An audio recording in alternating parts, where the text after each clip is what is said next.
Raves back in the news. 15-year-old girl who died after a rave at the LA Coliseum. Raves in the middle of the city. Hundreds of LAPD officers are here to control the crowd. Much of the political backlash against raves began in 2002 when then-Senator Joe Biden proposed the Reducing Americans' Vulnerability to Ecstasy Act, or the Rave Act, which he attached to a popular bill targeting child abduction. Everyone loves a party, but ER doctors in Los Angeles say giant dance parties known as raves go too far. Gloving is a kind of rave-style hand dancing that uses multicolored LEDs in the fingertips of white gloves. Now imagine that you're a journalist in Los Angeles and there's a message that Electric Daisy Carnival was an out-of-control party. That's the story that you're trying to put together. And then suddenly on this free platform, YouTube, dozens, maybe hundreds of videos start popping up that show that exact message. This was literally a jackpot for reporters. Mom may be approaching the rave issue with a lighter touch now, but her push for regulation has still targeted specific aspects of rave culture, such as the use of LED gloves and pacifiers, which she says promotes drug use. You can't wear gloves with lights. You can't walk around with stuffed animals. I mean, all the things that the rave culture, the promoters have tried to break down and make it more like a concert where people go to a venue to enjoy themselves. Hello, dear viewer, to whom that has arrived to this point in time, watching something that was brought to you by some strange happenstance you don't fully understand. Maybe you were sent this video by someone you know. Maybe the algorithm wanted you to see this and your curiosity was morbid enough for you to click on it. Or maybe it was divine providence that has led you here. However, I'm sure that you know as well as I do that your first question, while the most pertinent, is also the most irrelevant. Why am I here? You are here because of a question, and while the answer is as simple as a description, you will inevitably only understand what you see on the surface of something far more deeper than you can fathom. You may already know the answer to this question that you quickly dismiss as quaint, but ultimately insignificant, and therefore easily forgotten. It is this question that has led you inexorably here. What is gloving?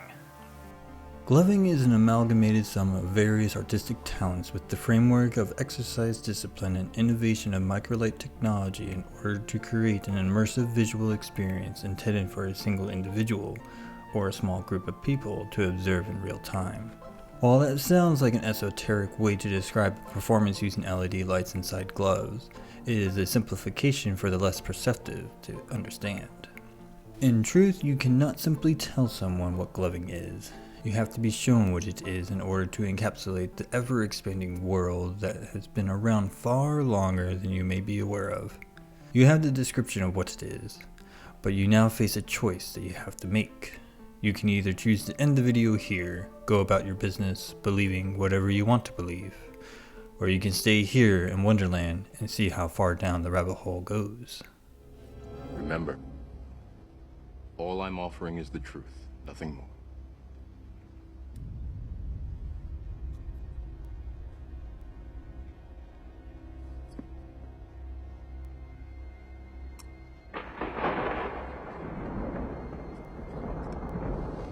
Follow me.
This is gloving, an artistic performance of lights, movements, and music brought together for a one-on-one exchange of expressions that focuses on utilizing the space between the performer and the viewer, typically done by having the viewer sit on the ground while the performer rests on their knees in front of them, but can also be done with the viewer sitting in a seat or standing depending on the performer's preference. The defining factor that people will identify gloving by is the incorporation and emphasis of microlights in the fingertips of white gloves, which, without those lights, gloving as we know it today would not exist. It incorporates various aspects of dance, flow arts, street magic, theater, and science to create a nexus that is a truly one-of-a-kind experience. What sets it apart from everything it draws from is the polymerization of those aspects that formulates the identity of this nexus, and how it is performed. It's this close proximity to the viewer where the magic happens, as the performance utilizes and manipulates the perception of the viewer in order to create the visual illusions gloving is known for. That was, at least to many of the older generation of glovers would say, what gloving is. Today, people would argue with such fervor that any activity in which wearing gloves with lights on is gloving. You don't have to be performing to be gloving, you can be just a fashion accessory. Actually, you don't even need to be wearing the gloves to be gloving. Just fling them around like a maniac and don't let go. How about this description someone made that is a personal favorite of mine? It's fractals, dude. All is one and one is all, man. Wave types are just digits and tracing. Tracing is moving from point 1 to point 2, and an infinite amount of concepts can come from that concept. All concepts are hybrids, meaning no concept is a hybrid. All is one and one is all, dude. The only true mechanic is finger go boo. What the hell was that? I wonder if this is how they discuss mathematics. How do numbers make you feel? What does a plus sign smell like? Is the number 7 odd or just different? Whoa. What is this? You know what? Screw it. Look at all these activities that are gloving now. This is gloving.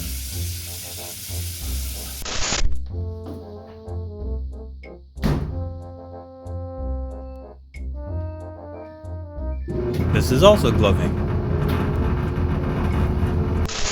Gloving. Gloving. That dead person right there is also gloving.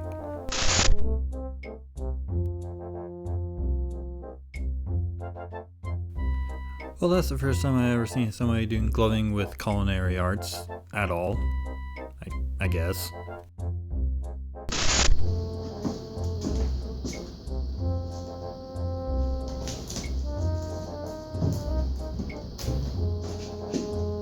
Gloving.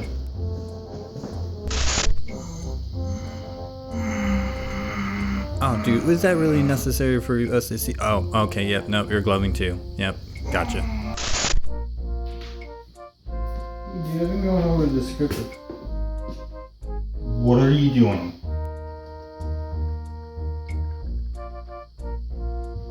I'm gloving.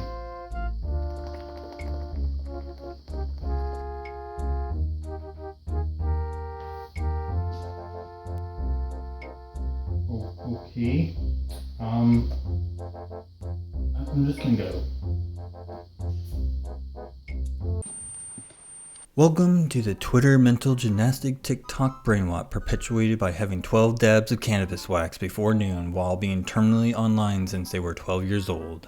If you think I'm being facetious about it, I wish that I was, but I am not. However, what communal entity doesn't have brain rot takes festering within it?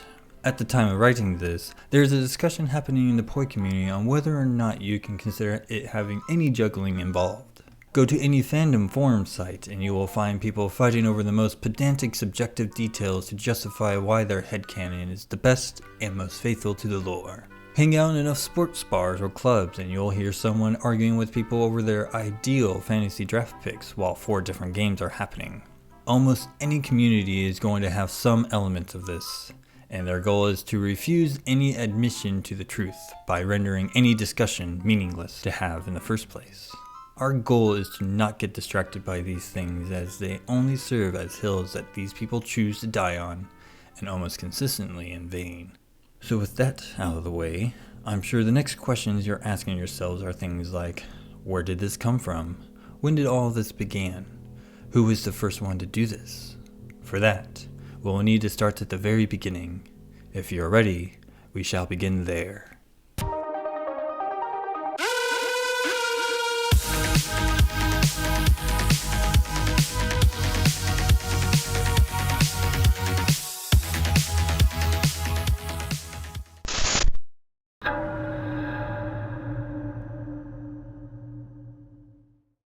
While there is much debate on the origins of gloving, the very first documented evidence of gloving, as we know it today, is a video posted on YouTube April of 2006, performed by someone who goes by the alias Hermes at an event called Popsicle 2006. You will, however, find people who will refute this claim, maybe even find them in the comments section of this video doing just that. I will address those claims later, as that will only diverge us from the main subject at hand currently. So, what was Popsicle 2006? It was a local music event colloquially known as a rave.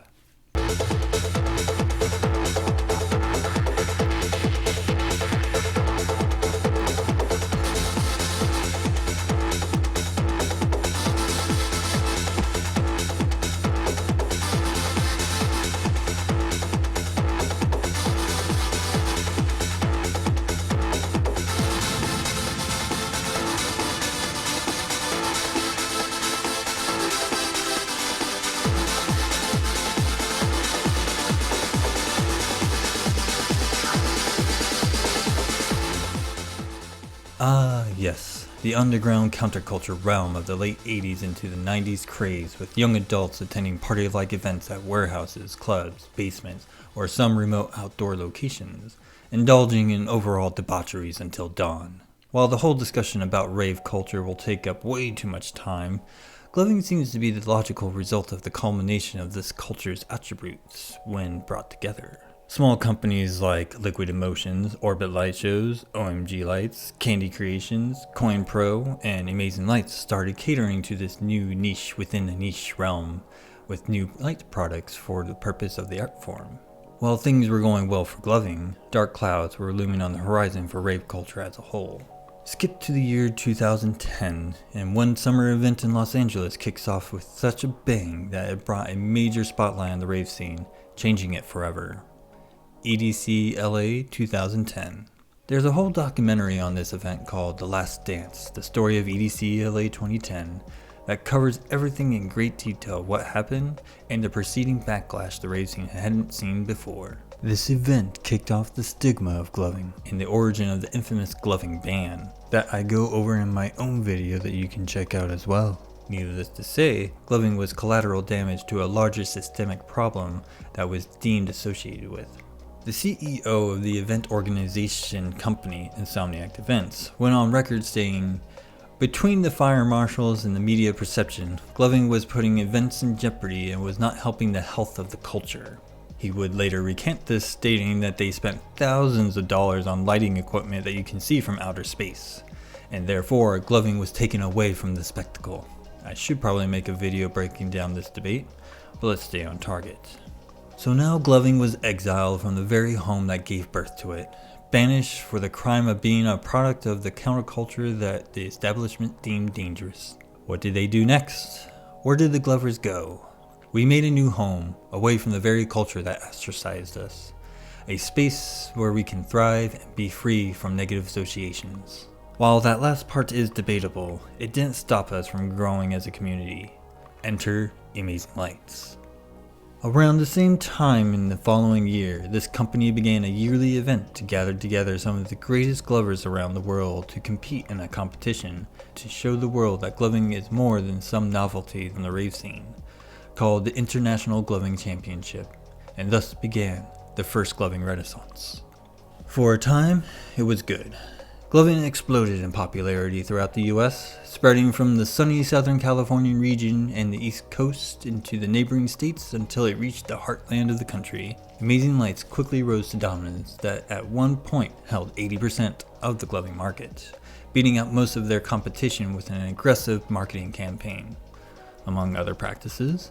Then they established a framework of how competitions operate with what later became the International Gloving League, or IGL for short, so local communities and regional events can use for sanctioned competitions, birthing a whole new scene within the culture, and having IGC be the pinnacle of competitive gloving. The internet was flooding with gloving light show videos, forum sites integrated with social media, and you essentially watched the world of gloving outside of the rave culture. Gloving teams were founded for various reasons. Some were for specific styles, some were for particular skills, and some were for familial ties. This team mentality mirrored the team tag paradigm of gaming teams, guilds, and esports factions that was exploding at that time, giving us more legitimacy away from the rave counterculture. What's more is the notoriety that gloving received from mainstream outlets. The various televised dancing competitions like America's Best Dance Crew, World of Dance, and Disney's Shake It Up featured gloving as the theme, along with television appearances on shows like NBC's Grimm or AP Bio, putting gloving front and center to a wider audience than it ever had before. Microlight technology innovations exploded during this time as well, with the first major shakeup being the standardization of programmable chips from the preset chips that previously saturated the market. There is a very cheap novelty set of gloves that has wires running down the fingers, but only served as a party toy rather than an actual premium product. This expanded the palette of different patterns and colors, while also introducing different accessories like colored casings and diffusers that gave extra personalization to gloving gear. The next major shakeup was in 2014 when one company called Futuristic Lights introduced the accelerometer to the chips, giving birth to motion reactive gloves that changed the landscape to focus more on the emphasis of movement to the overall art form. Many quality of life improvements came along with things like chip-to-chip communication, randomizers, Bluetooth compatibility, and third-party applications. While at first most of these lights were large, we also designed the chips to be smaller than a penny in circumference. It was quite the work of art to see how the market was growing. The industry was booming with life, even to the tune of over $13 million in a single fiscal year. But all good things have something dark lurking underneath, waiting for the time to reveal itself. 2015 marked the first paradigm shift in the world of gloving.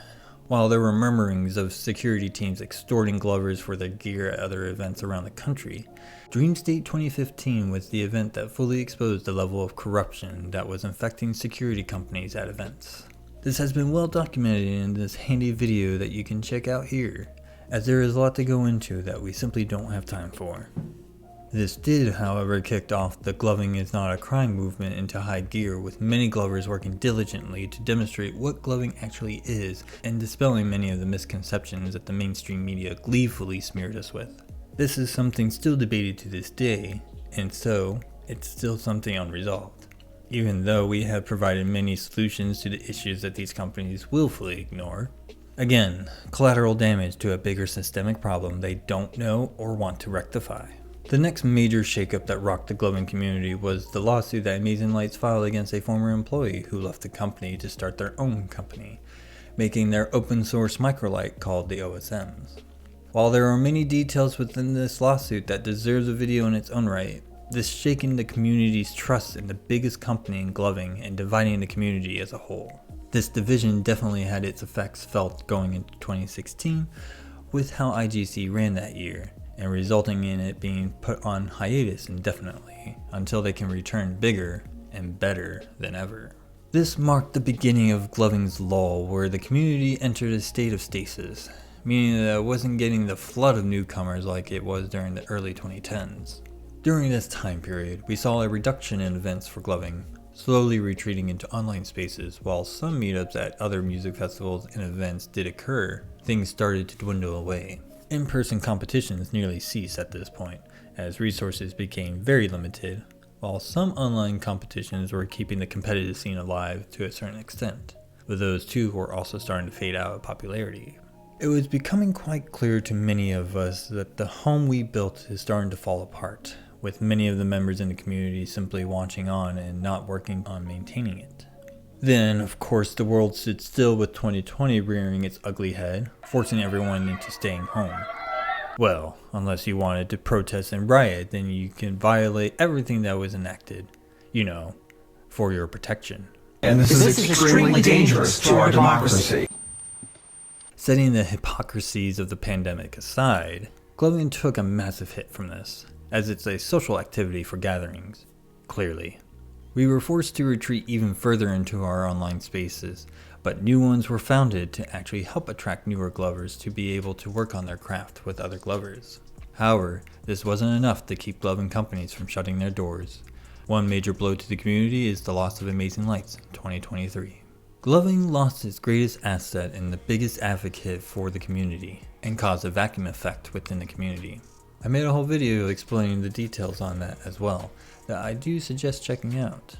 Now we are at the present day, circa 2024, where gloving is trying to find its footing again, and the community is making efforts to grow again. At the time of this recording, we've had 2 major competitions take place with varying levels of success, and strong attempts to incorporate live streaming to showcase gloving to the world. We have multiple online communities on many different platforms, Facebook being the biggest with Reddit and Discord following right after. We have many members in the community working towards new ways for glovers to gather outside of competition, and hopefully, with a little bit of luck, we can get gloving conventions that will help further us away from all the baggage gloving culture has been trying to shed off. This account of history is known as gloving's first age. While that might have felt like an exhaustive process, it was only a summation of the deep world surrounding an art form, and deserves a series in its own right. The next questions you will inevitably ask are, what makes up gloving? Or, what makes it a nexus? For that, we must proceed to dissect it to find the components, and where those components derive from. So let us proceed to do just that.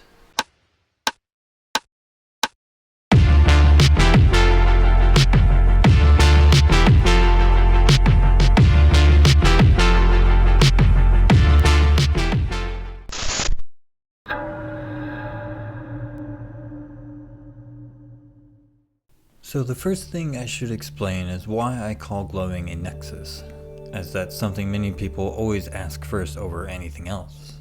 A Google search will give you a definition of a central link or connection between things, persons, or events. How does this apply to gloving, you may ask? Because it brought together all the various aspects of itself from the environment it was born in. So the next question that arises is, what are the aspects that make up this nexus? Let's go back to my list from earlier in the video and break it down one by one.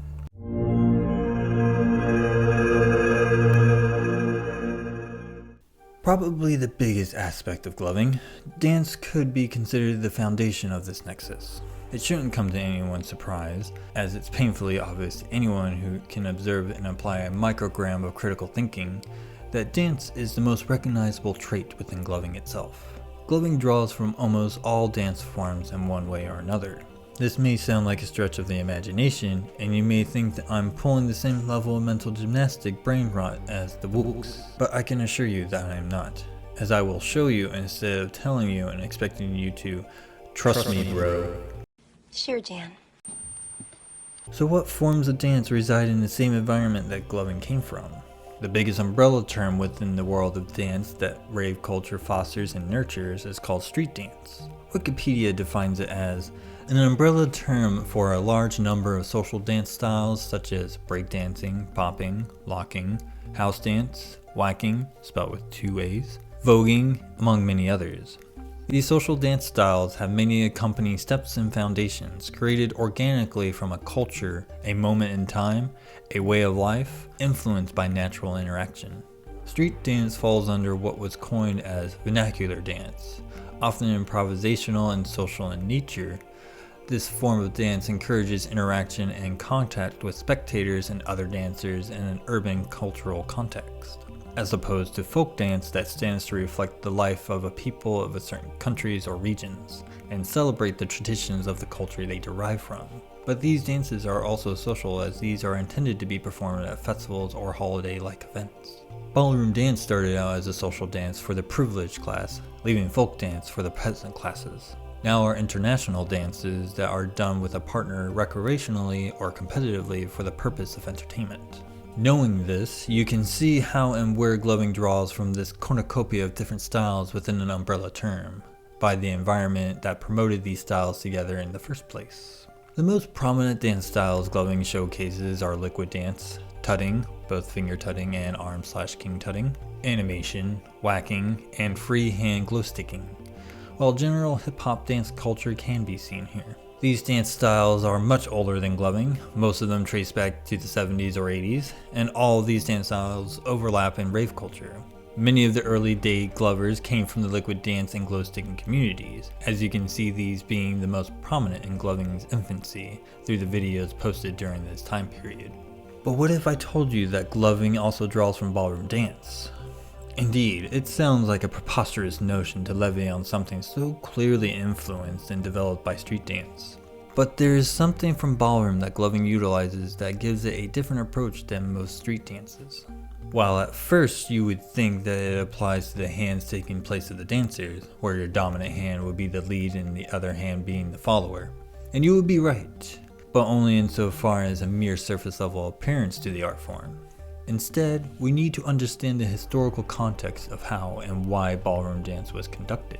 As it has been previously stated, this was a series of dance styles for the privileged class to perform within social gatherings, at least with the European styles of ballroom.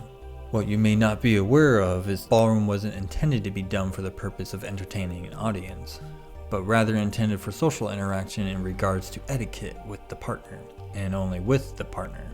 This is now a trope for period pieces in various movies, plays, and TV shows that represents the history of ballroom up to the current day.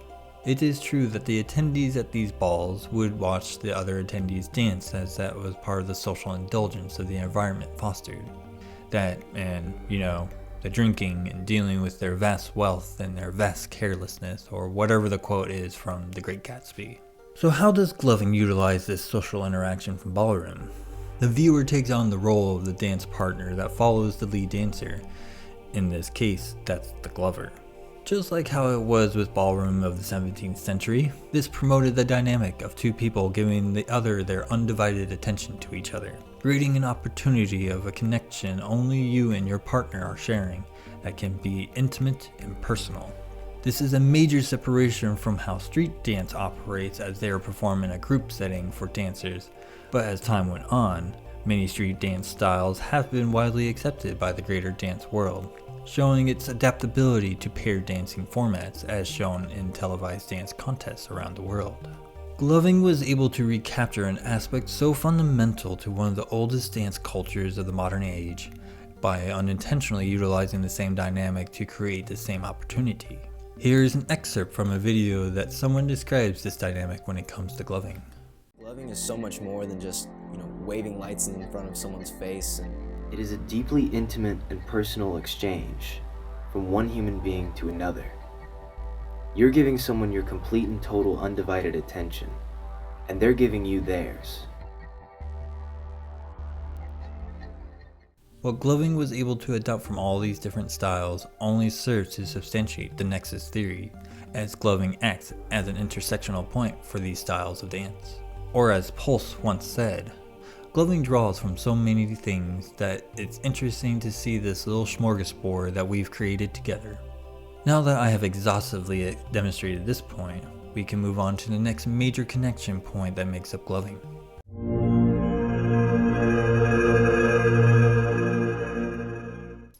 This is probably more debated than other traits within gloving.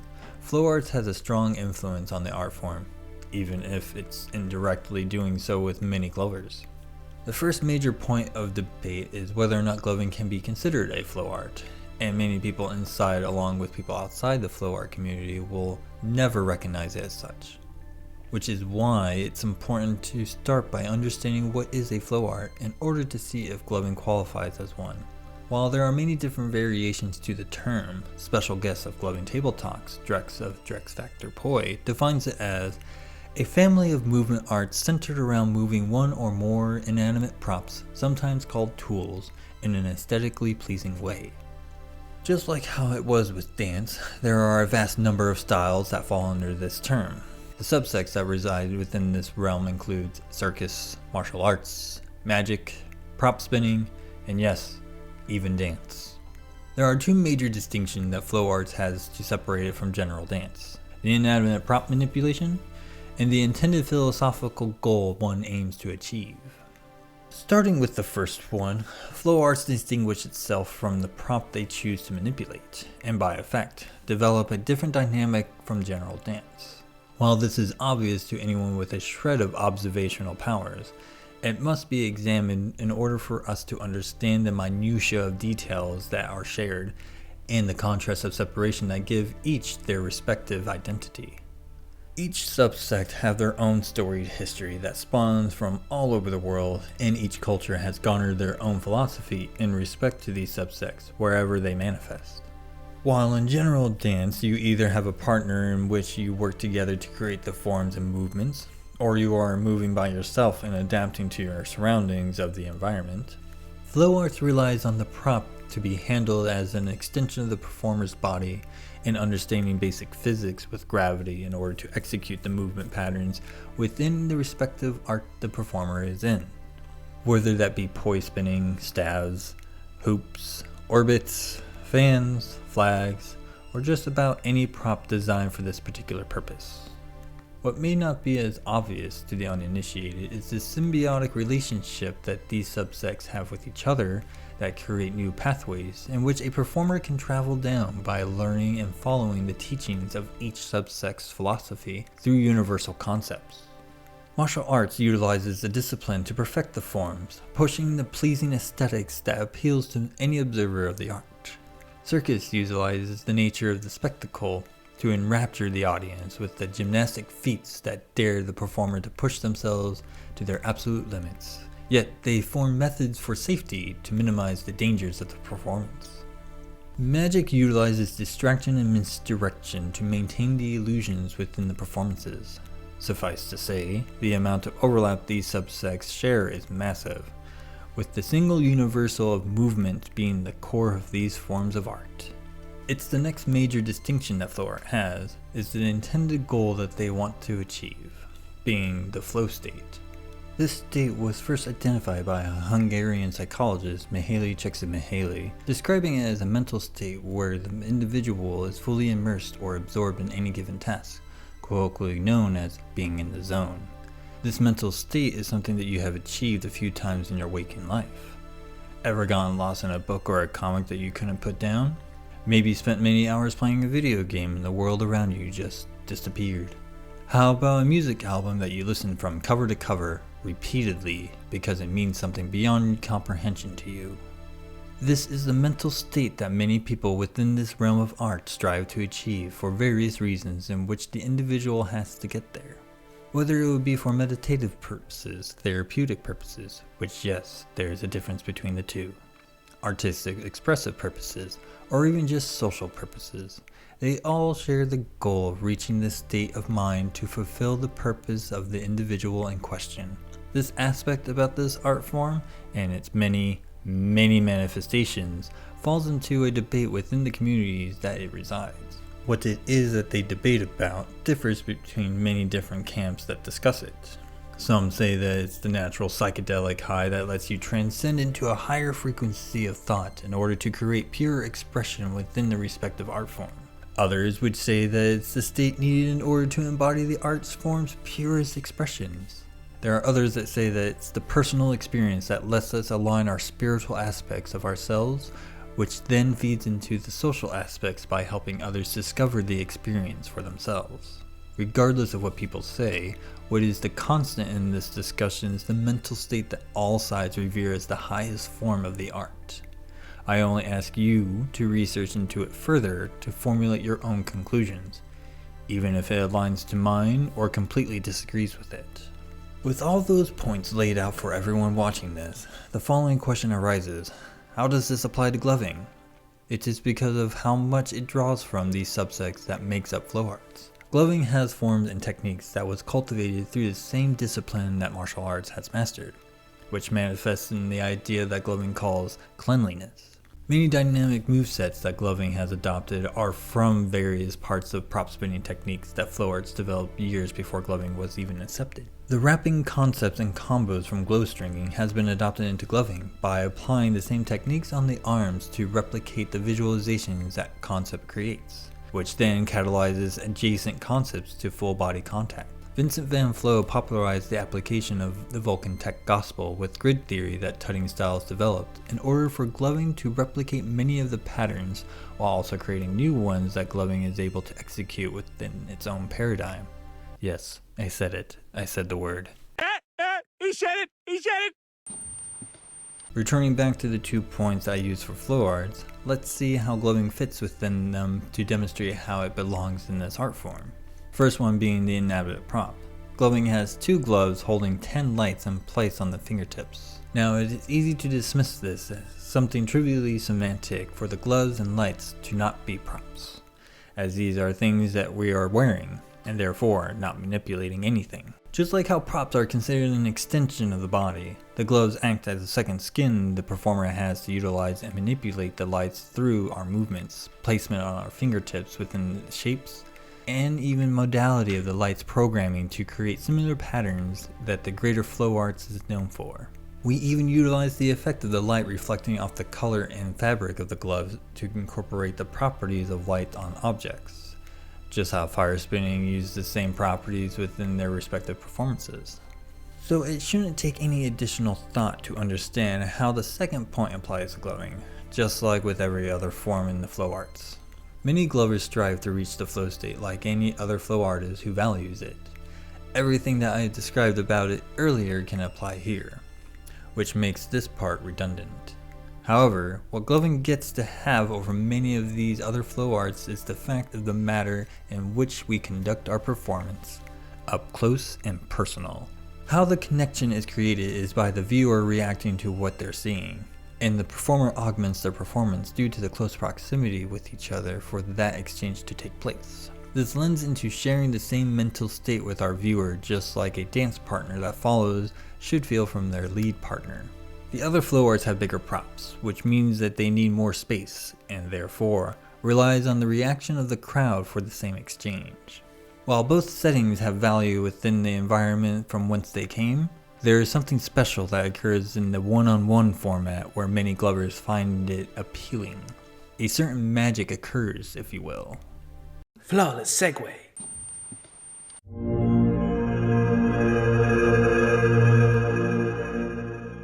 While it may be easy for anyone to see the obvious aspects of street magic within gloving, there is more to it than meets the eye.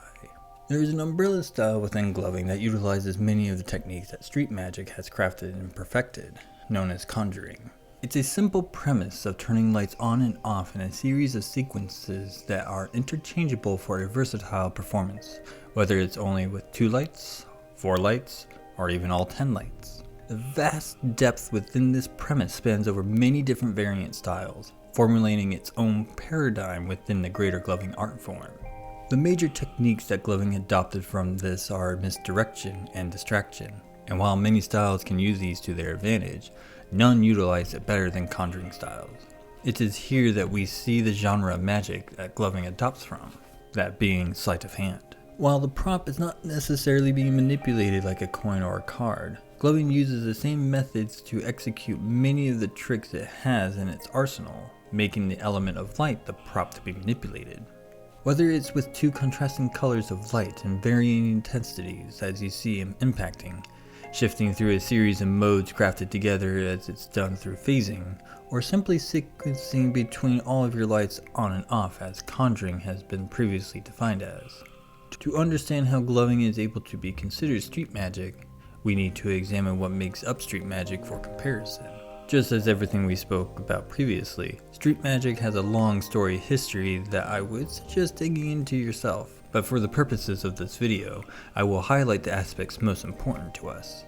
The pinnacle aspect of street magic that we need to examine is how it is performed, which is the magician draws in an audience from passerbys and performs an entire act for them. These acts would consist of using small objects like cards, coins, scarves, balls, ropes, and even lights for the audience to marvel with the illusions that the magician is able to demonstrate to the audience. The goal in the end is to draw and maintain an audience, as that Cited is the skill of greater importance than the illusions themselves.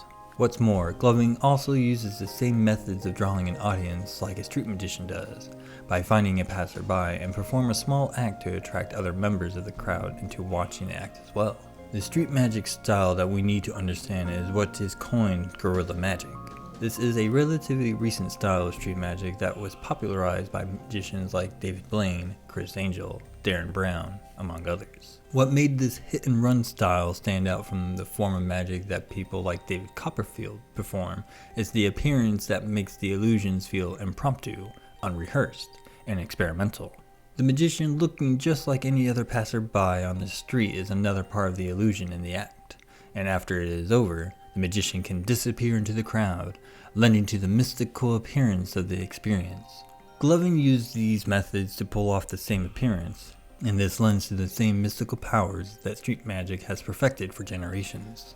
Now that I've been able to demonstrate how Gloving contains a certain magic, I can show you how it's used to take you on a journey into a world that is only captured on the stage.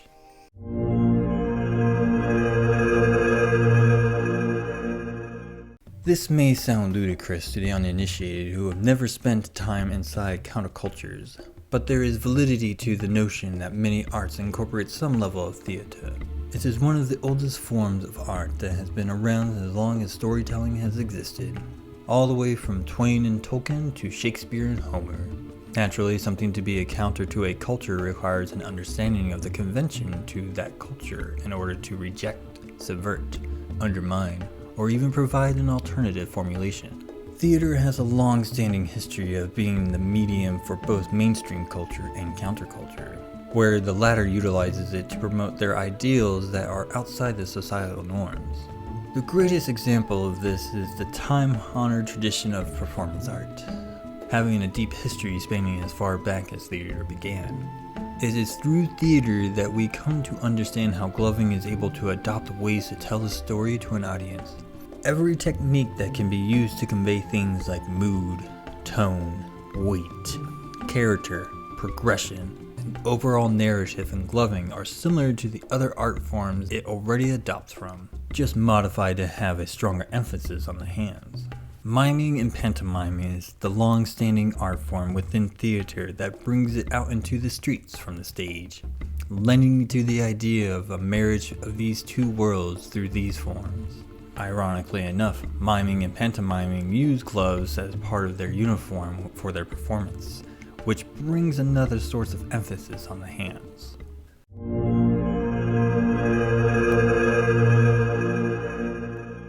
It shouldn't come to anyone's surprise that this would be here, as it's superfluous with the obvious fact of lights being used to create this art form. But it is in the finer details of capabilities these lights have, garnering its own paradigm of configurations that elevate the movements and forms that Gloving utilizes. The technology that has been advancing within this particular field is something akin to science fiction, but requires this field to execute these dynamic display of colors and patterns that the light produces for the performance. These things are obvious to the general populace, but there are other fields of science at play here that you may not be aware of. Granted, these fields are fringe amongst the vast pool that science has established within its fold, but it is only a matter of consideration that we speak on them, as there are findings that seem to generate curiosity with prospects in improving health. Current studies with this are delving into the benefits that assist Alzheimer's disease and dementia, while others are exploring psychotherapeutic applications to promote improvements to mental health. Concurrently, we are also seeing applications in different colored lights used to promote physical health, with using red lights to help repair muscle tissue and blue lights to promote energy and focus on mental acuity. Making the correlation between these studies and these art forms using lights could appear preposterous, and it would be understandable, but it's something that can also be tested and evaluated through empirical data, which I'm sure someone will gather and document it eventually. Yet what puts Gloving in a unique position over all the other light manipulation art forms, they can have their lights in the same proximity as the therapeutic lights to incorporate the effects in their performance. Again, this is only formulated from the matter of consideration that I proposed at the beginning of this section. Therefore, I only ask you to consider this field of study when it comes to how gloving configures its lights with these beneficial applications of science. What makes these considerations so interesting is that these studies provide a surprising superfluitic effect on the audience, even if it's at an unconscious level, giving gloving an extraordinary benefit by proxy of happenstance. The style that exemplifies this application, even though it was unintentional, is known as impacting.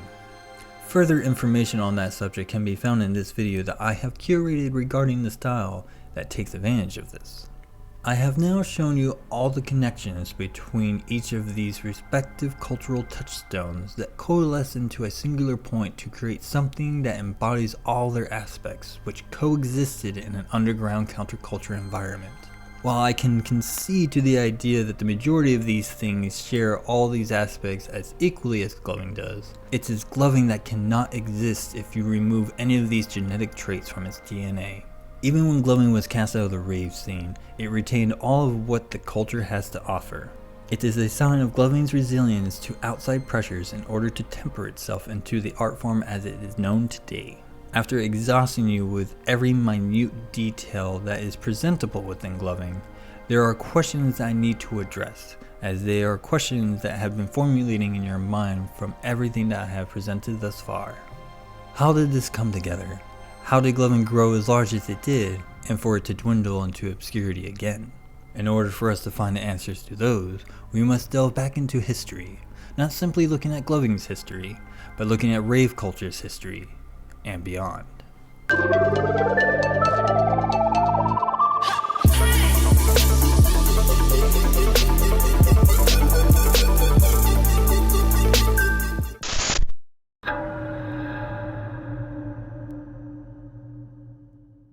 It would be understandable for me to sit here and give you a whole dissertation on the evolution of dance, music, and human multi-layered communication throughout recorded history.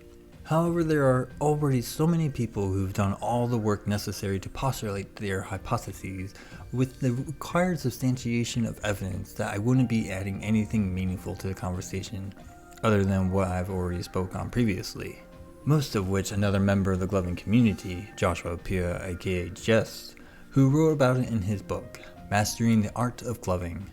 Thusly, I can only utilize what was written in it as jumping off points in order to postulate gloving's legitimacy as the art form that it is, just as everything that came before it had to undergo to be qualified as such. After all, it is these types that dismiss gloving as something trivial to be the ones who will change the merits of qualifications in order to forever gatekeep anything to qualify within this field to maintain their status in the resource market hierarchy. What I will do instead is focus on signifiers of gloving that has manifested throughout history before delving into the environment in which it was conceived from as points of validity to its existence, being, as Jess has put it, the first instance in which the concepts using hand gestures in a performative fashion goes back thousands of years, as mentioned in the book as well, to a practice found in India, Mudra Yoga.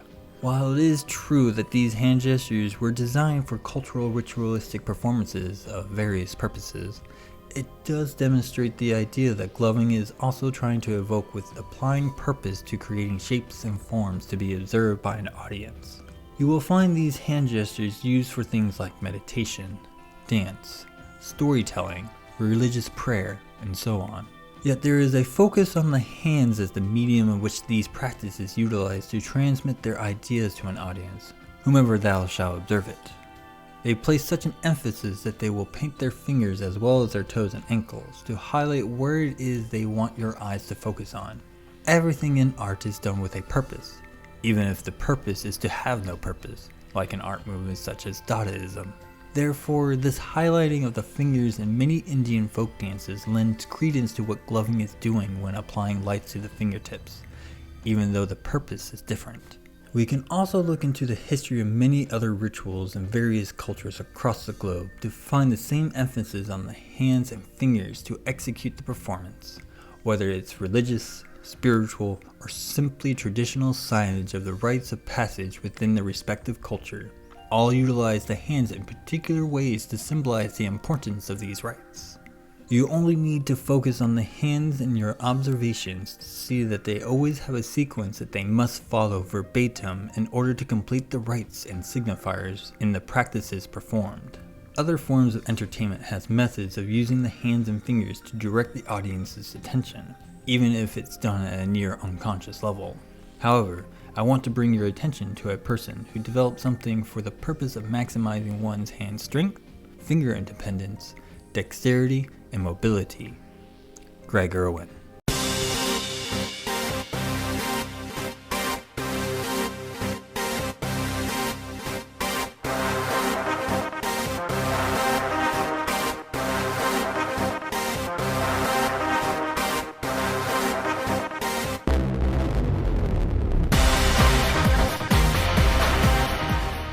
To those of you who do not know this person, Greg developed a whole system for the promotion of healthy ways for your hands, to which many different therapeutic organizations around the world uses for hand-related injuries and rehabilitation. Greg started this when he was working on his music education degree in Miami University of Oxford, Ohio?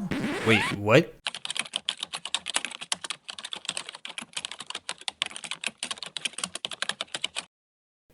Oh, well, look at that. Sorry, it just sounded absurd to hear Miami, Oxford, and Ohio in the same sentence like that. But okay, let's continue.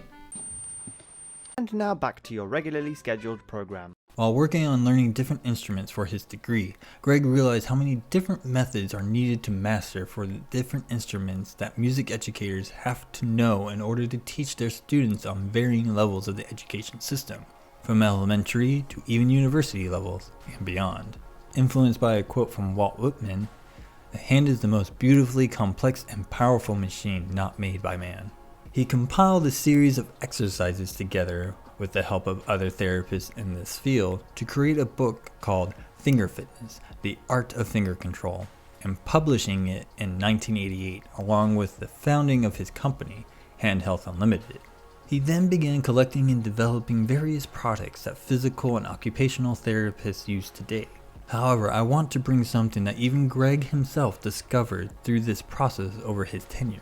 Greg noticed an aesthetically pleasing appearance to these exercises that he even choreographed the performance to showcase what his programs and products are capable of producing. Enter The Tonight Show with Johnny Carson. My first guest calls himself a finger fitness expert, and to the best of my knowledge, he's the only one of the kind. At least we have not run into any before. And in his quest for finger fluidity, we invited him here to share his knowledge. Would you welcome, he's from Hamilton, Ohio. Would you welcome Greg Irwin? Greg?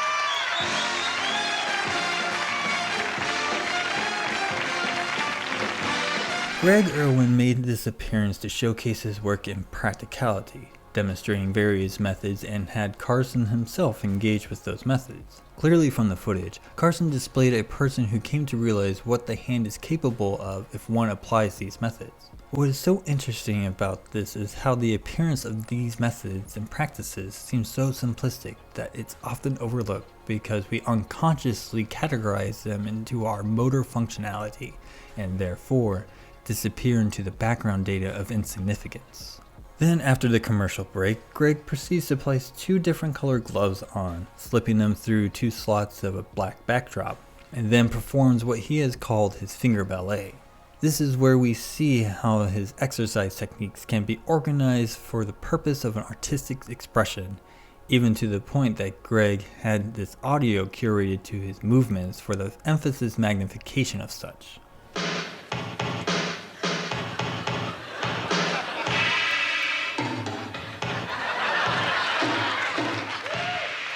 Yet that isn't the only thing we need to focus on here, but with how he isolated his hands to become the focus of the performance with removing everything that could distract the audience from them.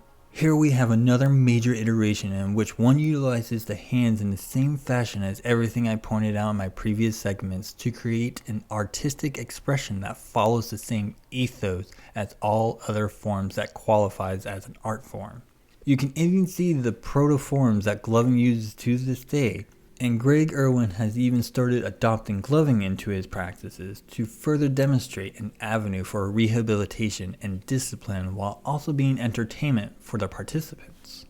I find it appropriate to call these examples as prehistoric gloving and proto-gloving respectively, because while it isn't gloving in its current inception, it does demonstrate the same ethos that gloving has adopted. Think of it as akin to the jacuzzi hot tub argument, where gloving is hand-focused movement art, but not all hand-focused movement art is gloving. The other reason why I place these examples here is because they occurred outside the environment where gloving was born. It should go without saying that other aspects of gloving has adopted were crafted before the rave craze grown exponentially in the late 80s and 90s. And as I've already previously delved into those subjects that make up gloving, it would only be redundant for me to repeat everything again. Instead, I find that showing the evidence to be much more persuasive than simply espousing such idioms with the expectation that either people trust in your word on good faith or doing their own research, even if you keep encouraging people to do the latter. It is also through this evidence that I'm able to show you some revelations that has been propagated through the decades of gloving's existence, but never has been substantiated before now. Gloving is older than you know, and as this revelation comes from being stumbled upon by happenstance of algorithmic processes. It was upon the YouTube algorithm that I was presented with footage from rave events of the distant past that someone uploaded with the advancement of video conversion technology, thus generating a curious hypothesis and sending me on this quest for knowledge. If gloving has been around since the 90s, as so many have claimed it to be, then surely these older videos would have some shred of evidence of it somewhere, even if it's just for a few frames. What I found will shock many glovers from across the generations. Prepare for some high quality autism. Excluding the prehistoric and proto-formulated iterations, one can say that gloving started as soon as the rave attendees started using white gloves to be highlighted by the ultraviolet lights they spattered about the venue, which from watching these old rave videos began as early as 1992. Giving to the idea that the utilization of gloves and lights to create a particular aesthetic appearance. The various dance influences of gloving are also present, along with the glow, trail, flow style arts, the theatrical performers playing out their role, the laser light shows and image projectors plastering psychedelic images, even the other light toys that have been sold at that time, all mingling amongst each other in the aether. Certainly intriguing to say the least. When we delve into the culture is when we discover the ingredients floating within this counterculture ecosystem. However, one must delve further into the parts that gloving utilizes, as well as how these parts manage to find their way into the environment to give birth to its conception, if we want to find the true origin of it. LEDs have been around since 1962 when Nick Holonyak first invented the red diode. And there's a whole video that goes over the progression of developing LEDs all the way to the present day that I suggest checking out here, as it shows how quickly and exponentially the advancement of this technology has occurred in 30 years.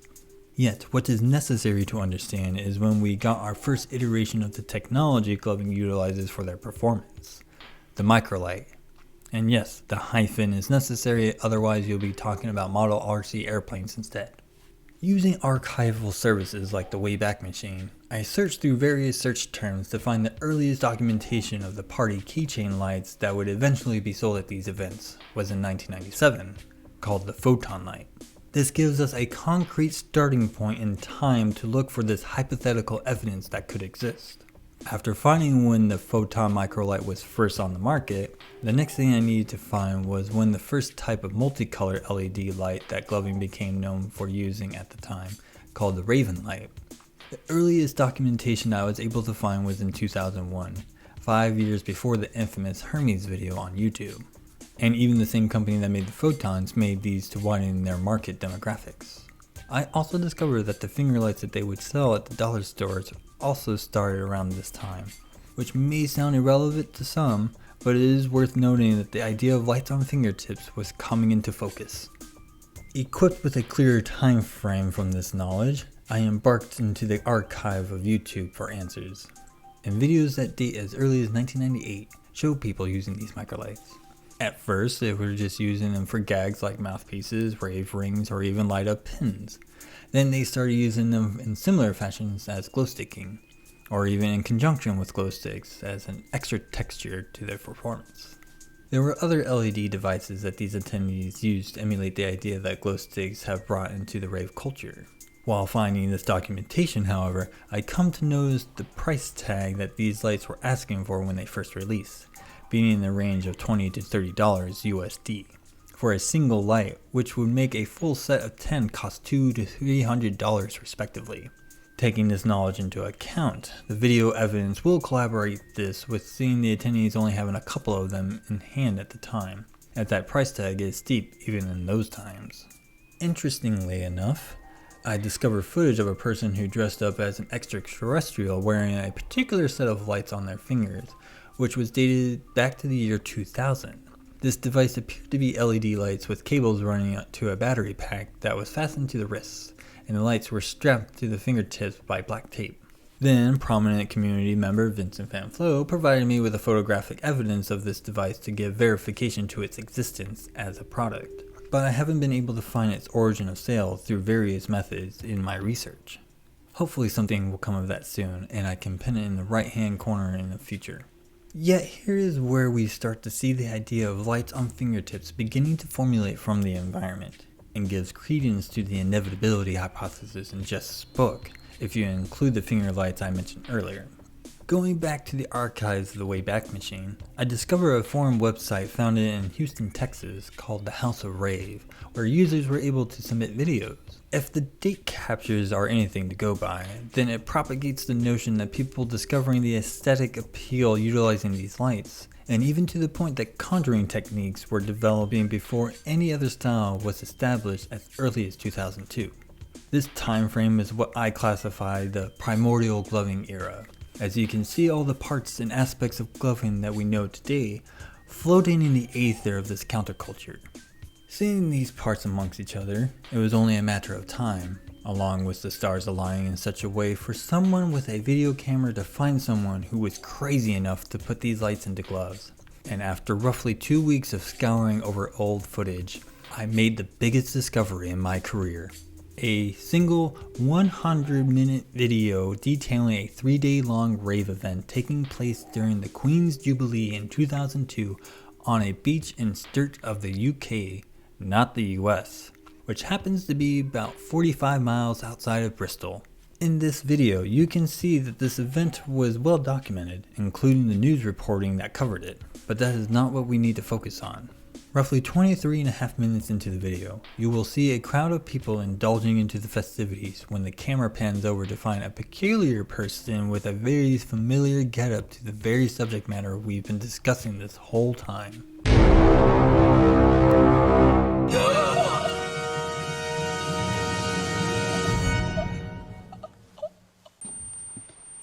Here it is, the revelation that took so long to bring forward, the truth that many have made claim to but never provided the evidence that is required to substantiate said claims. 4 years before the Hermes video. The idea that finding someone in the wilds of the UK performing the rudimentary aesthetics of gloving as we know it today brings a sense of poetic irony, as rave culture began in the UK and quickly made the jump across the pond to the US.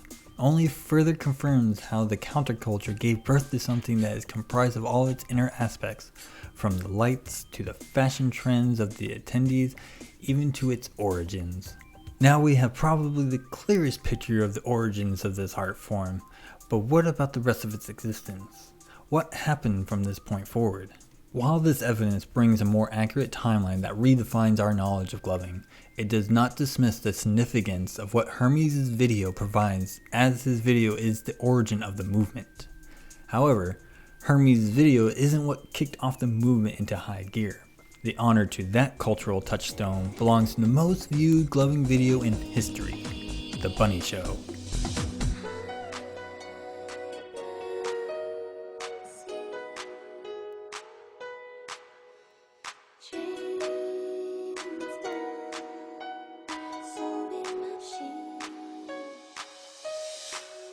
Sitting at 4.6 million views at the time of recording, the 6.25-minute video that put gloving on the map in terms of the mainstream zeitgeist at the start of the 2010s, and stands as a living testament of gloving's many accomplishments. Gummy is gloving's Babe Ruth, Tony Hawk, or Michael Jordan.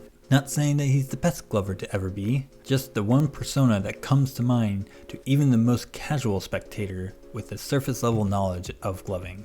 Nevertheless, one would think it's easy to piece together the rest of gloving's timeline with the history I laid out before. But there's more to it than what has been shown thus far that contributed to its evolution. For that, we must examine what was occurring around gloving throughout its lifespan. In its beginning, it was a part of a counterculture that, while it was known quantity of the dominant culture, it remained on the fringes of the collective consciousness.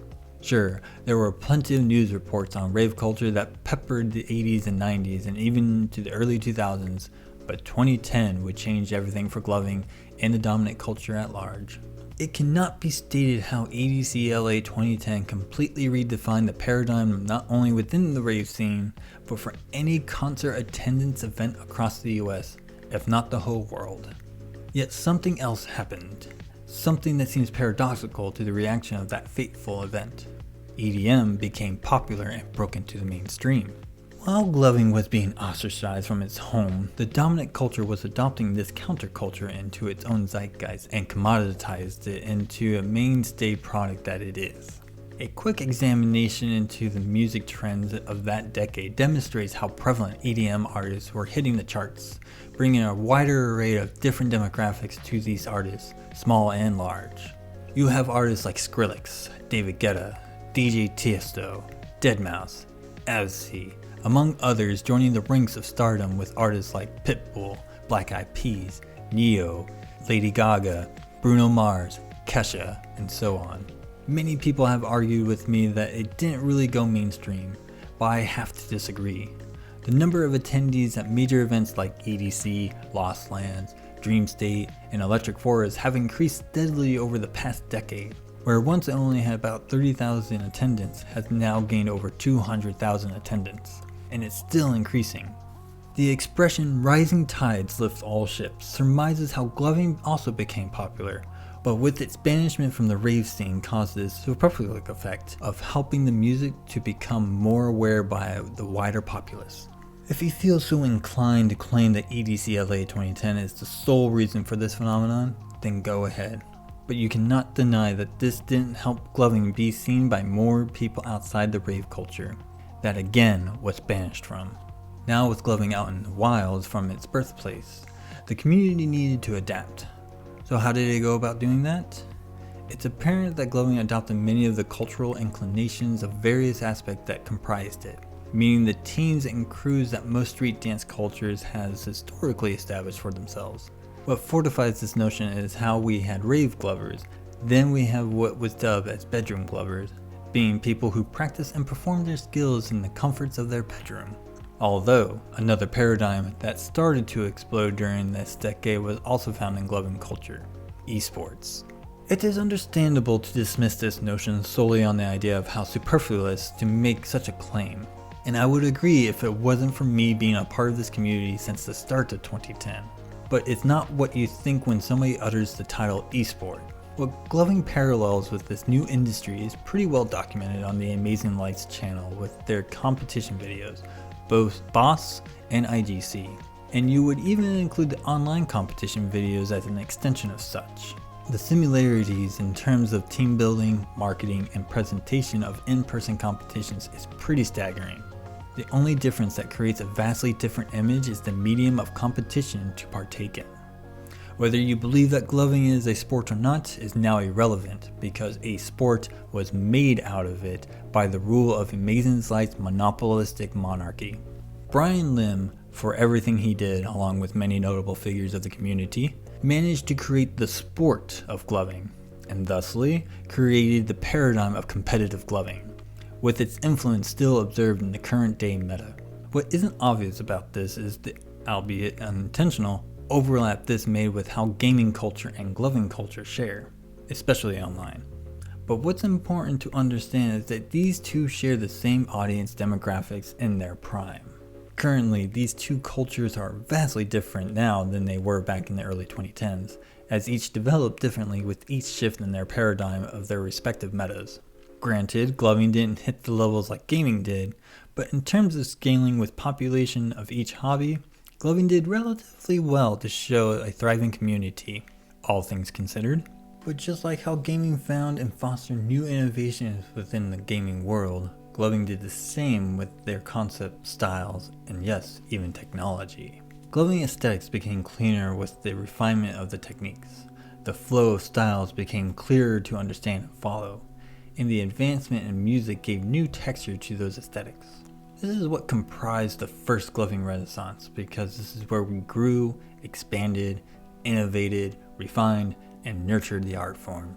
Of course, just like everything in human history, gloving has its fair share of controversy that inevitably caused a downfall to the titans of the industry, in this case being Amazing Lights.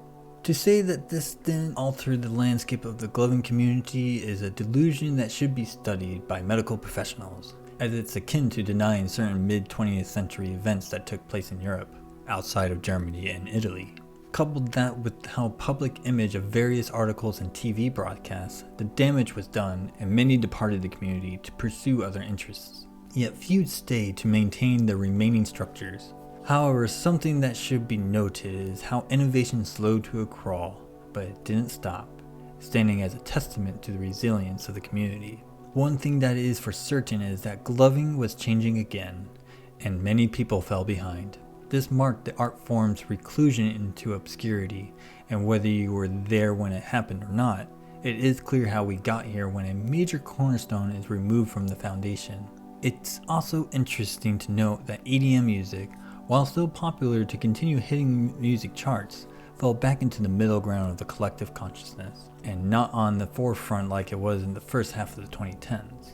In the endless march on the sands of time, so too do trends come and go, born back ceaselessly into the past, and gloving was no exception. However, things shouldn't sound so bleak. As trends do get a resurgence everywhere else, gloving will inevitably have one as well. It's during this time period where it's important to sow the seeds of knowledge and wisdom of what came before in order to sprout new life to thrive in the trials and tribulations of the old guard. Everything that has a beginning has an end, but with every end dawns a new beginning. For gloving, what is in store for the new beginning into the second age? Only time will tell, as it's the great revealer of all things. Yet there is one question that I have yet to answer. Why is it still viewed as a dangerous nuisance to society? For that, we must confront an underlying truth that targeted to regulate the human condition into a simulation of controls with a regime of manipulators aimed to rule and govern over.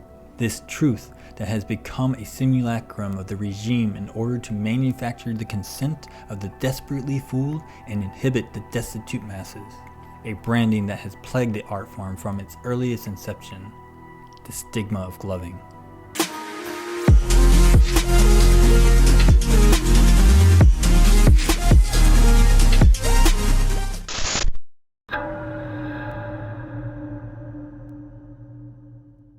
If you're someone who's never seen gloving before this point in time, then what is the first thing you think of upon seeing it? If the phrase, "Wow, this would look cool on insert illicit controlled substance here," then you share the same thought process as the majority of people outside the art form, and I will forever have this response to those exact comments.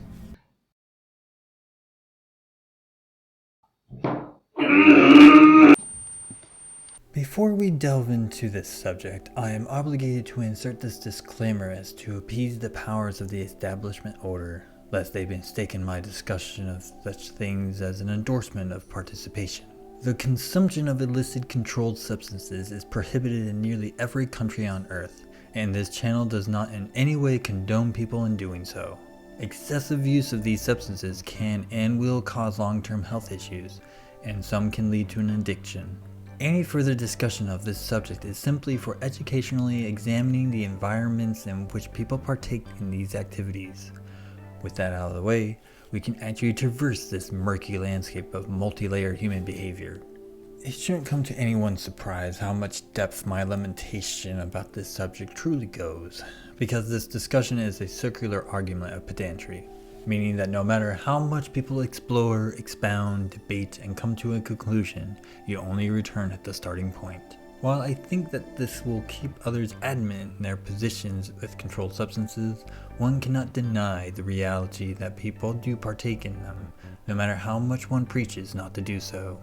One could suggest that prohibition only makes the allure of committing the act of consumption increase in taboo value.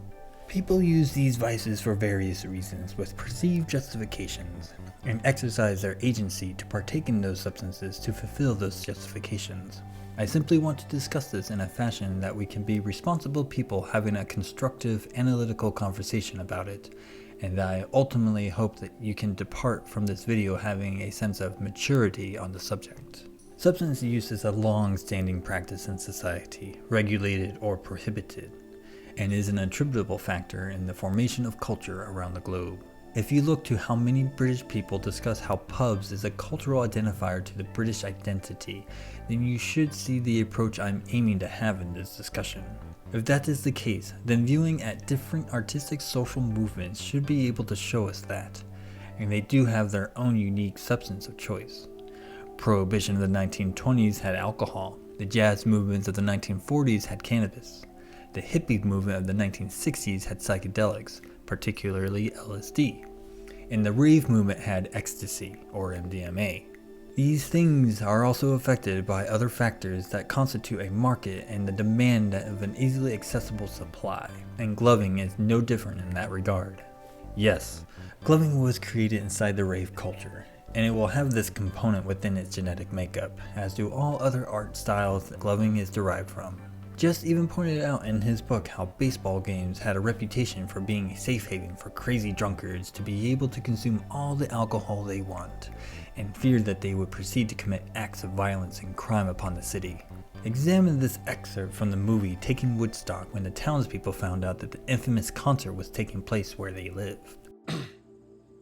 It's twice the size of our original site. You did this, Teichberg. Do you know what those hippies are gonna do to our town? They'll be high on drugs, robbing us by day and raping the cattle at night. We ought to run you Jews out of town. You and Yasker. We're going to boycott Yasker's mill. Hotel down, too. We want to street show. Get out of here, you hippie. Disgusting. This is not Greenwich Village. I can continue ad infinitum with examples of how society has approached this subject in the past, but I think I made a good, clear visual with that clip that I don't need to do so. Instead, I should present a question about the association between gloving and substance use. Do people punish the infant born with a drug addiction because the mother was using those substances during pregnancy? No. Do you punish the dog that was adopted as a home defense measure for a drug trafficker to defend a drug supply? Also no. Do people discriminate against people who listen to music or watch films that someone creates with references and influence of drug use? Still no? Do we prosecute artists for performing at an event where many attendees are consuming substances? Do we incarcerate family members of these users for their mere familial association? A passage from Jean Baudrillard's Simulacra and Simulation poses a thought that parallels this line of questioning. What did the torturers of the Inquisition want? The admission of evil, of the principle of evil. It was necessary to make the accused say that he was not guilty except by accident, through the incidence of the principle of evil in the divine order. Thus confession restored a reassuring causality in torture, and the extermination of evil through torture were nothing but the triumphal coronation, neither sadistic nor expeditory, of the fact of having produced evil as cause. Otherwise, the least heresy would have rendered all of divine creation suspect. In the same way, when we use and abuse animals in laboratories, and rockets, with experimental ferocity in the name of science, what confession are we seeking to extort from beneath the scalpel and the electrodes? If these examples I provided are exempt from the circumstances of their creation, or environment, then why does gloving not get the same exemption? It's strange to me to observe society, see it create these exemptions for art and entertainment of the very same charges of criminality that gloving is not. Why? It would be easy for me to bombast you with a laundry list of reasons that are fueled by the emotionality of being the victim of persecution, but that will only create a form of bias that will inevitably polarize the argument into the camps of pro and anti. However, I did say that I wanted to have an analytical discussion on this matter, so I will do my best to have one. It must appear to be a Herculean task to approach this conversation as impartial as humanly possible, but we have to start somewhere if we're going to find the truth, if it still exists. I think it's clear how systemic the subject of substance use reaches within society as a whole, and how the powers that be aim to control what we have agency over. The dogmatic measures in order to curtail the masses continue to be modified and updated whenever something becomes a perceived threat to the status quo of the dominant culture. So, how does this pertain to anything with gloving? The reality is what I said in a previous segment: collateral damage to a wider systemic problem. 2010 will forever be a mark on gloving's history because of what youths did to forward their machinations of coercion on the masses that people will find outrageous to claim. Politics. Examining the after effects of EDCLA 2010, many of the civil services sector legislated policies that pressured how organizers of EDM events should operate, using gloving as a scapegoat due to the happenstance of its gaining popularity simultaneously as rave culture was in the mainstream. It may sound melodramatic to state such an absurd claim, to be sure, but this news reporting clip should demonstrate how gloving has been used in politics. Mod's first impulse was to ban raves altogether, but that approach ran into some problems. We found out later on that constitutionally you cannot ban a type of music. Like my opponents said, I didn't really know what was going on. Ma decided to better acquaint herself with raves by attending one in her district, and found, contrary to much of the hype, it was not an altogether terrifying and unpleasant experience. Not my style of music, but I can see how people have fun there. I went to a rave in March and was very surprised seeing 10,000 people in one location dancing to the same music at the same time, the same beat. It was pretty eye-opening. House music. But Lee Liu, who worked for a rave safety organization called Dance Safe and also was producing a documentary about the Electric Daisy Carnival, says that politicians in California and across the nation are still unfairly targeting ravers. When you kind of do a story about an out-of-control rock concert, it's almost like old news to a lot of people. But when you throw in some colorful kids, at a rave, that's like kind of fresh. So I think that's why people pay attention to it more. It's just created this atmosphere of fear to have any kind of discussion on drugs. It's just kind of encouraged a setting of denial that, an event is a rave or an event has any sort of drug use. So there's like a separation between the people going to these events who mostly are using drugs and the people putting them on, just kind of pretending the drug use aspect of there doesn't exist. And I think that's what's led to tragedies such as Sasha Rodriguez's. Of course, that will always happen. There's always loopholes. Ma may be approaching the rave issue with a lighter touch now, but her push for regulation has still targeted specific aspects of rave culture, such as the use of LED gloves and pacifiers, which she says promotes drug use. You can't wear gloves with lights. You can't walk around with stuffed animals. All the things that the rave culture, the promoters have tried to break down and make it more like a concert where people go to a venue to enjoy themselves and not have all of the things that are associated traditionally in the past with raves. No pacifiers, for example. Nobody was allowed to have pacifiers in their mouth. Once you have been politically branded with the scarlet letter, you are now and forever, unless divine providence dictate otherwise, an enemy to the system.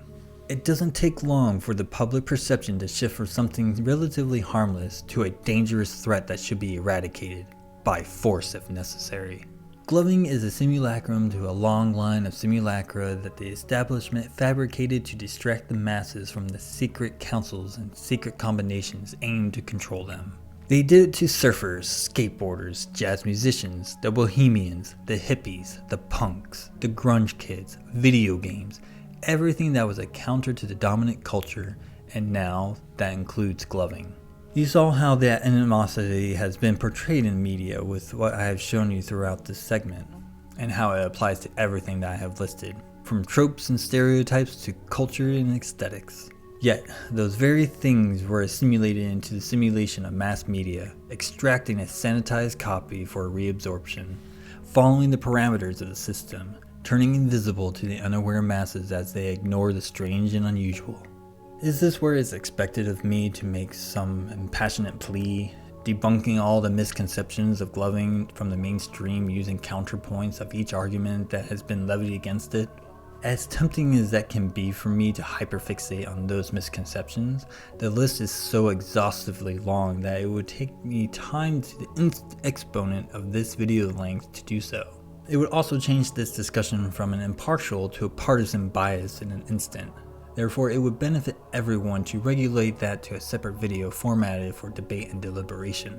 Paradoxically, the same system that has persecuted gloving is governed by the same people in power that made legislation for services and facilities to allow people and the population to consume these illicit controlled substances without repercussion, claiming it to be an effort of destigmatizing people using them. Yet this isn't a form of promoting and encouraging drug use?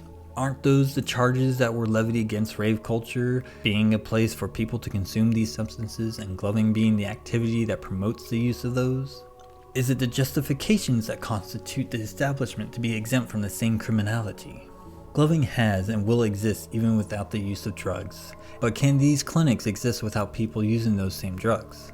It should become apparent to you now that the establishment has no issue with people consuming these substances, as long as they control the modes of agency in which one does so, in order to cultivate dependence of the masses to the system that governs them, making those masses so inured within the system that they will fight to protect it, so they can continue to numb themselves to the reality of their servitude, accepting their programming, as it were.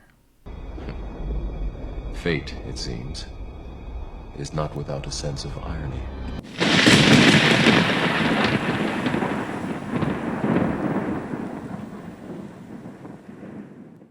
Will gloving ever be free from this torment of flagellation by the stigmatization?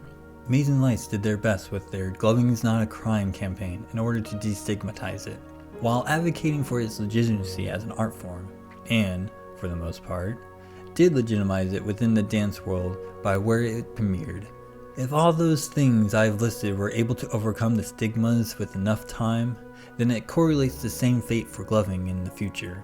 Only the next generation of glovers will have to make the choice to put in the work for its future. I can only leave them with these words of wisdom from a passage in a book that resonated with me during my formative years. Behold, I speak unto you as though I spoke from the dead, for I know that ye shall have my words. Condemn me not because of my imperfection, neither my Father because of his imperfection, neither them who have written before him, but rather give thanks unto God that he hath made manifest unto you our imperfections, that ye may learn to be more wise than we have been. What is there left to say about gloving? Surely I have exhausted every aspect of this art form to its totality, right? It is true, I have spent an exorbitant amount of time showcasing everything that can be identifiable within gloving. But there is one more question that only a few people will understand. A question that has several answers, only predicated by the person you ask, but an important one to fully understand. What is the intrinsic nature and indispensable quality of gloving culture? Let's go!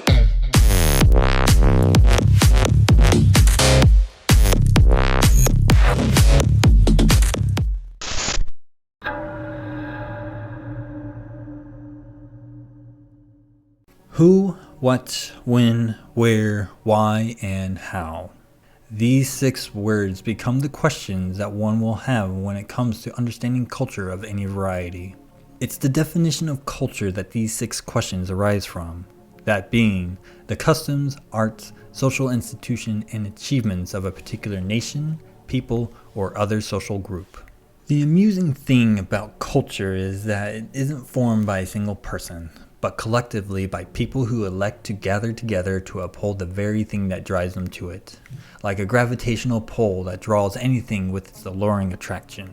Throughout human history, we have seen so many cultures manifest in a multitude of ways that continue to perplex our understanding of reality, but nevertheless, they come into being by forces that also continue to elude us, like trying to see beyond choices we don't fully understand. It is also true that culture is formed by both external and internal forces, and how it responds to those pressures they exert onto that culture, resulting in either its death or its evolution. We've seen it happen with the most intrinsic culture of humanity to exist and persist: pop culture. If you look at what is the top of the cultural zeitgeist, can you honestly tell me that it's the same as it was 5 years ago? 10 years ago? How about 20 years ago? Pop culture is comprised of many different cultures, turning it into a sort of Overton window for society, being the cultural aspects that are acceptable and actively celebrated within society, and anything outside of that is considered to be on the fringes. Gloving culture's formation is rather unique, in that it was rave culture that gave birth to it, but then ostracized when it was being accepted into the window of the mainstream culture. While gloving culture had a rebellious faction who would indulge into their craft by breaking the rules of the system, newer glovers spawned outside of that environment. The community began to congregate in places outside of venue scenes, as well as establishing online spaces for others to connect across the country of the US, but slowly started seeing it develop in other countries. Gloving has many achievements that I have shown throughout this production, from being on dance competitions to even cameo appearances at sports events or even television series. And everything that comes with those can be felt in the community to this day. The arts of gloving culture reflects its influences, while also adopting many of those influences' aesthetical aspects. However, gloving goes a step further with using the technology available to it, forming new paradigms within aspects like color theory, flash pattern manipulation, programming theory akin to the same engineers of the light displays at the events that they are employed, and applying those to the movements it adopts from dance and flow art cultures, creating styles that its influences can't replicate. The custom it upholds are similar to many of its influences, yet have changed drastically throughout the first age. Gloving had tackle box parties, adopted the framework of what candy parties would do, but instead of making candy, they would make glove sets. Then it evolved to program parties, since the microlights became programmable, but still played a vital role for glovers to prepare for whatever events they were attending. Glovers also managed to have their own etiquette when it comes to its practices in the art, which that too has also evolved over time with things like asking permission to give light shows as well as giving feedback to one's skills, depending on the context of set and setting. Naturally, gloving created its own social institution with the adoption and adaptation of their competitive scene, having leaderboards and records to recount the events they hosted, while also giving us multiple methods for the community to gather for the sole purpose of gloving with Thursday, Friday, and Saturday night lights, the art of gloving events, workshop-style classes for people to learn the many different concept styles within the art, and even amazing lights established in actual stores where these events took place in multiple states. With everything that I have shown thus far, I have explained the answers to what gloving culture is, where it takes place, when it all began, and how gloving culture works. But that leaves the penultimate question that even Jess started his book trying to answer. Why? That's the real question, isn't it? Why do people glove? Why do people keep up with it? Why any of this? The peculiarity of gloving's existence is apparent to me now as it was when I first discovered it. A truly one-of-a-kind experience that can be easily misunderstood by the blissfully ignorant who live in the sheltered comforts of the system. I used to scoff at the notion that gloving was this revolutionary movement that will change the world, or at least the face of EDM culture, but unaware of rave culture's inevitable assimilation to the very system that it once rejected, forced to strip itself of its originality to be sanitized for the gullible masses, a simulacrum inside the mainstream simulation. Gloving, in a weird sense, became the punk element to this new scene of rave culture. While its influences were accepted as part of the cultural signifiers, or signs, to its assimilated identity, gloving was rejected as one for its misunderstood perception, marking it for its eradication because it threatens the new system. We resorted to smuggling in our gear, hiding within the giant masses of the crowds to evade detection by the agents of the system who hunted us, and disappearing into that crowd when caught by those agents. Of course, some members of this new renegade faction will inevitably be corrupted, becoming puppets of the system that desires the desistance of our growth, and works to convert more over to their side by stating things like, To take gloving seriously is to be a fool who believes in snake oil. The wish to take gloving further than a mere novelty is an attempt in futility and is pointless to pursue it. Gloving is nothing more than a dumb hobby. These are the people who are the nihilistic, contrarian gatekeepers, who feel like nothing matters and therefore treat everything as such by being the opposition to any progress that others contribute to the community and the art form itself. Whether they are the old heads who have grown cynical to the present for not remaining the same as the past, or other glovers who want to keep the raver roots by staying underground and pushing outdated rhetoric that continues the stigmatization of the innocent members of the community. Ironically enough, it's these types of people that Jean Baudrillard has spoke about in the same book I mentioned earlier. All those who hold culture in contempt have never gotten close to approaching the dissuasive efficacy of this monumental black hole that is the mainstream. It is a truly revolutionary operation precisely because it's involuntary, insane, and uncontrolled, whereas any operation meant to put an end to culture only serves, as one knows, to resurrect it. These people don't realize it yet that they're the ones so inured by the same system that wants to keep us under their control, and we fight this struggle against that machine because we simply want to live free from persecution of negative association. This battle, diplomatically or subversively, where each side gains and loses grounds to each other, but each time the system beats us down, we persist with new skills. The agents of the system can assimilate everyone against us, slam us into the ground, and stand over our lying bodies like conquerors. Yet we persist with our resilience, getting back up, leaving the assimilated asking that question. Why, you social outcasts? Why? Why? Why do you do it? Why? Why get up? Why keep gloving? Do you believe you're gloving for something, for more than your survival? Can you tell me what it is? Do you even know? Is it freedom or truth, perhaps peace? Could it be for love? Illusions, you worthless artists, vagaries of perceptions, temporary constructs of a feeble artistic movement trying desperately to justify an existence that is without meaning or purpose. And all of them are just as artificial as the system itself, although only a childish mind can invent something as insipid as gloving. You must be able to see it, you pointless losers. You must know it by now. You can't win. It is pointless to keep gloving. Why, you hopeless glovers? Why do you persist? Because I choose to. The system cannot understand the reason why we make this choice, and therefore remain eternally perplexed by it. Many are not here to make that choice. You already made it. You're here to understand why you've made it. And those who haven't made the choice are here to comprehend why others make this choice.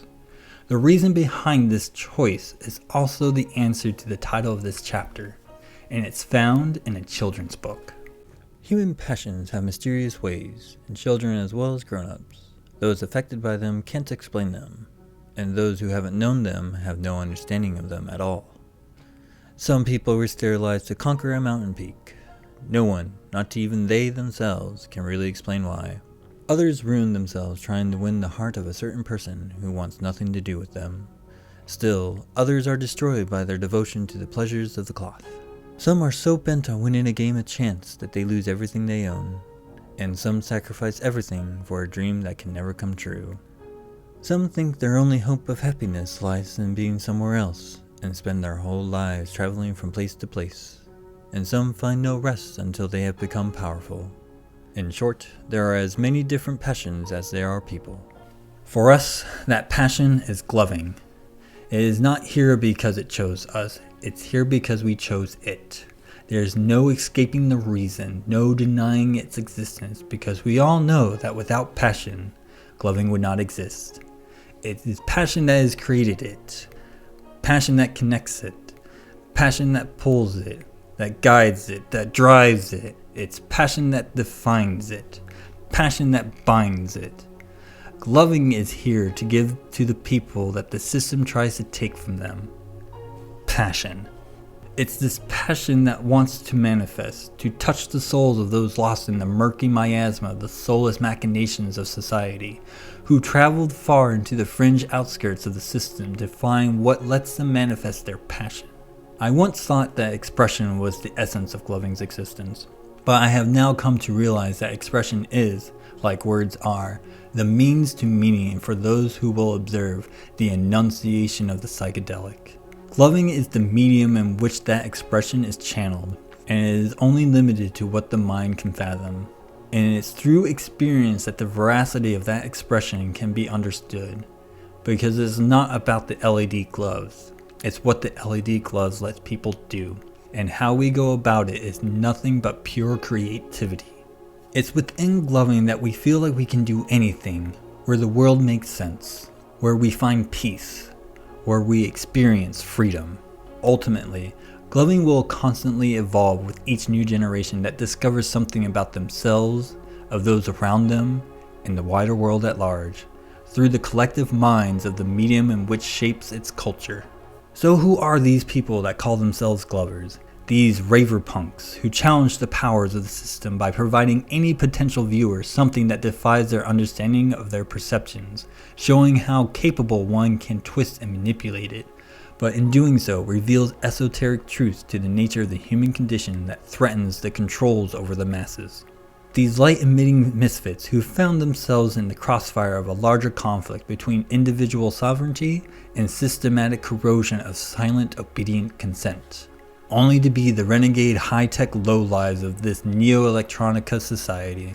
They are people just like anyone else, and they come from just about anywhere. We are people who live double lives in society, where in one life we are a part of the system, from working professionals like doctors, lawyers, and engineers, to the manual laborers like in construction, culinary, or hospitality, to even the students and soldiers who are working for their place within that same system. In the other life, we live outside the system as free-spirited bohemians. We are dancers, flow artists, magicians, illusionists, escapists, programmers, storytellers, and entertainers. We are unstructured and disciplined, idyllic and pragmatic, spiritual and ideological, raw and refined, living parallels and living paradoxes. We are everyone and no one. Yet our community is a world within a world, hidden in plain sight until the night comes and the music becomes electric. There is a quote from Timothy Leary about his thoughts on surfers back in 1978 in Surfer magazine, and I feel it applies to Glovers and Gloving culture as a whole. But of course, I made adjustments to better reflect that, though I will gladly show you the original quote simultaneously to the recitation of my edited version. Glovers are the luminaries of Raver-kind, not the dregs. They aren't the black sheep of ravers, but the futurists, and they are leading the way to where raving ultimately wants to be. The act of the rave is the epitome of be here now, and the light show is the most acute form of that, which is, the future is right ahead of you, the past is exploding right behind you, your trails are disappearing, your flash patterns have faded into the dark. It's a non-productive, non-depletive act that is done purely for the value of the dance itself, and that is the destiny of humanity. There are many figures in the community that embody this sentiment, people who pioneer styles, competitive metas, schools of thought, and familial collectives, but there is one who captures this to the purest degree that even the masters of the art pale in comparison towards. This person doesn't follow the trends of learning the newest concepts. This person doesn't aim to craft a style that changes the landscape of the community, and this person doesn't attempt to carve out a name for themselves, but still manages to teach the members the true spirit of Gloving's essence. The person in question is the legend himself, Keith Sacco. He stands truly as a monument to the community, because he shows people an alternative that lets one's passion flourish without feeling pressure to conform to popular conventions in Gloving. He truly embodies the be here now mantra with how supportive, inspiring, and most of all, humble he is about his status in the community. Anyone who wants to be a model member in the community should always strive to maintain the same humility as this man, because that humility is the key to Gloving's future. Nope, stop talking, go to jail.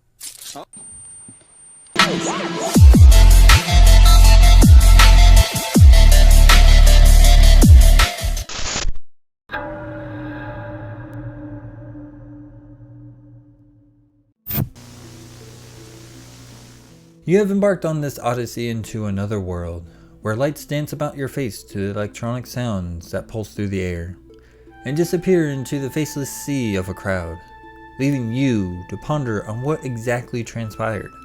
You tumbled down a long rabbit hole, learning history, lore, genetic makeup, customs, achievements, and essence of a culture shaped by its artistic movement. You have seen the trials and tribulations this culture has endured, continues to overcome, and hopefully the future generations respect those who have fought for its survival by continuing to stand against a system that persecutes us, and show the world that we deserve to be here. The resilience of Gloving stands as a testament that art prevails through opposition and will persist no matter how hard the system tries to extinguish our indomitable spirit. The winds of change are already shifting for Gloving's perception with the outside world, with leniency on its prohibition, allowing it to flourish once again in the realm that was once shunned. So what does the future hold for the life of Gloving? No one truly knows for certain. One thing I know for certain is that as long as people have passion for the art, Gloving will continue to grow, and it will live on forever. Gloving has a bright future ahead of itself, no pun intended, and with seeing newer communities grow locally, simultaneously with online spaces on newer platforms, Gloving will have another renaissance period, as history has shown us with art movements before. Will it be in the US again? Possible, but I would put my money on somewhere else. There are new horizons for people to venture when it comes to creating content on Gloving, project videos featuring Gloving, tutoring courses, and hosting community meetups.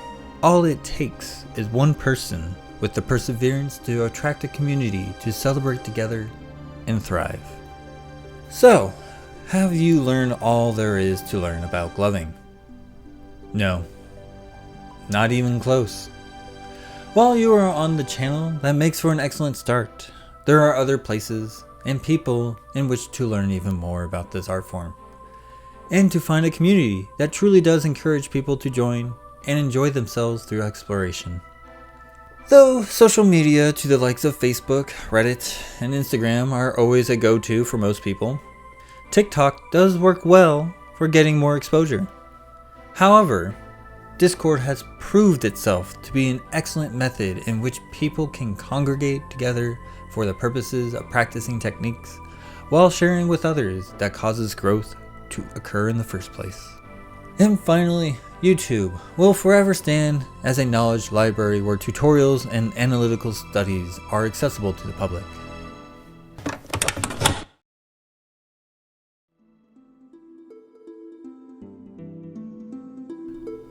So what now? What comes next for you? Do you simply leave this video, never to think about this art form ever again? Or do you seek out more from this world that has been revealed to you by some esoteric means?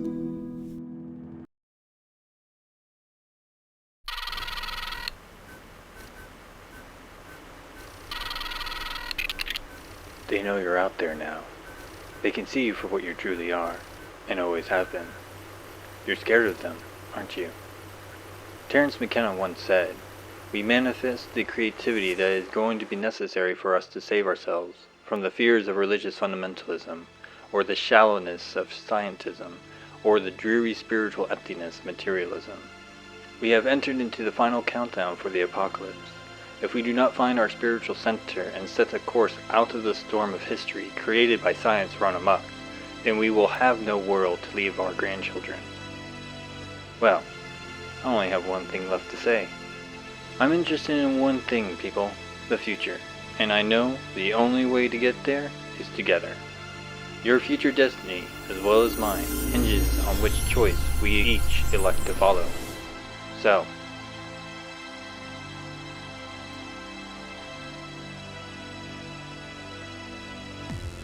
Which is it?